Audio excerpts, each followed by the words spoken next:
አንዳንድ ውዴታዎች ፍቅርና አክብሮቶች ከሰው የሚመጡልሽ እነዛ ሰዎች ባሰመሩልሽ መንገድ ላይ እስከተመላለሽ ብቻ ነው። ከዛች ካሰመሯት መንገድ አልፋለሁ እወጣለሁ ይሄን መንገድ አሰምራለሁ ባልሽ ሰዓት ያ ፍቅርና ውዴታ አክብሮቱ ጭምር ያበቃል። ፈገግታ እንኳን ይነሱሻል።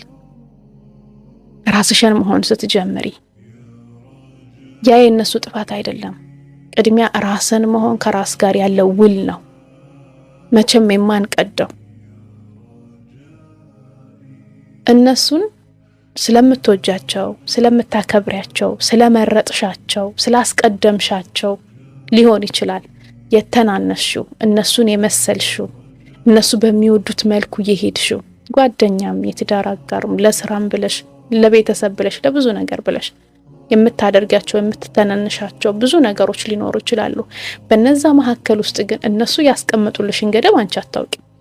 ይሄን እስከተናገርሽ፣ ይሄን እስካደረግሽ፣ ይሄን እስከለበሽ፣ በዚህ መንገድ እስከሄድሽ፣ ከከሌ ጋር እስከሆንሽ ብቻ እነዚህ ገደቦች እነሱ ጋር ናቸው ያሉት። ቅድሚያ አንቺ ነሽ። አንቺ ላይ ሌሎች ገደቦች እንዳይቀመጡ ማድረግ የምትችይው ራስሽን በመሆን ነው። እኔ እኮ ይሄ ነኝ።